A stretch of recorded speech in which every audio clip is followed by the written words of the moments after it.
Thank you for everything you did for my sister. I'm truly grateful for it. Of course, but truthfully, that the wish of giving happiness to you might add force to the other inducements which led me on, I shall not attempt to deny. Elizabeth, I still love you as much as I did last April. I will drop it if you do not feel differently than before. But if you have had a change of heart, please let me know. I do, or rather, I have changed. My sentiments have undergone so material a change. Truly, Elizabeth? Nothing else could make me happier than to marry you.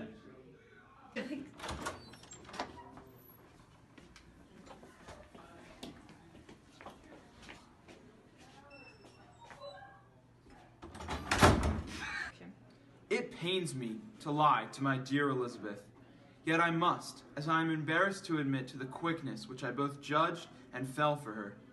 Upon our second meeting, I helplessly found her face to be rendered uncommonly intelligent by the beautiful expression of her dark eyes.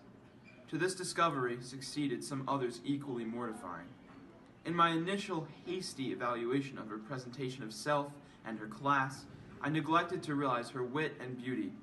Such different creatures from those of the fashionable world I have become so accustomed to. Ever since this realization, I had observed and sought the conversation of Elizabeth, but not to no apparent avail, as her shock and denial of my initial proposal to marriage was met with her saying, "I had not known you a month before I felt that you were the last man in the world I could ever be prevailed on to marry." These are not memories I wish to dwell upon, as they were the darkest times in our relationship. However, how it would give me such glee to remind my future wife of a time when she had been quite wrong herself. Yeah. Lizzie, what are you doing? Are you out of your senses to be accepting this man? Have you not always hated him? I love him. I truly love him. You don't know him like I know him. I give you my consent. I just don't think you'll ever be happy married to someone you just don't respect. I do respect him, though. I don't feel the way I once did about him. I've grown to love him, and I assure you, it's not a fleeting love. I've loved him for months and want to marry him. If this be the case, he deserves you. I could not have parted with you, Lizzie. No. If this be the case, he deserves you. I could not have parted with you, my Lizzie, to anyone less worthy. One more thing about Wickham and Lydia. That's it. I'm in utter shock to find out Darcy did everything, made up the match, gave the money, paid the fellow's debts, and got him his commission. He saved me a world of trouble and economy. I kind of always thought Darcy was a giant jerk, so knowing he did this, and did it so secretly, shows himself to be a respectable, kind, generous man. At the end of the day, I really just want Elizabeth, as my favorite child, to be happy, and I hope Darcy will do that for her.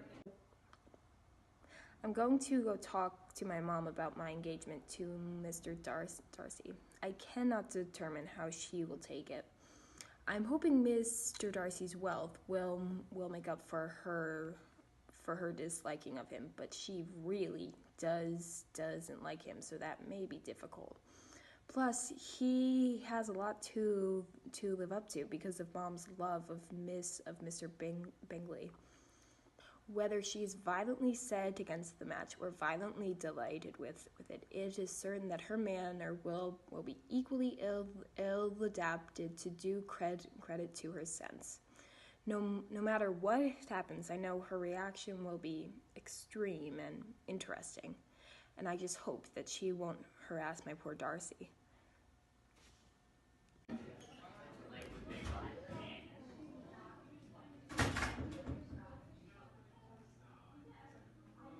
Good gracious, Lord bless me, this is wonderful news! Oh, I'm just so thrilled for my Lizzie. How rich and how great she will be. What pin money, what jewels, what carriages she will have. Jane's is nothing compared to what Lizzie is about to have. I am so pleased, so happy. Lizzie is going to have what I never had, and what Jane has never had. But even more than that, it's my daughter, the second to be married, that is marrying such a high society man. I feel bad for ever having disliked him. I hope he will overlook it. I can think of nothing else. 10,000 a year, and most likely much more.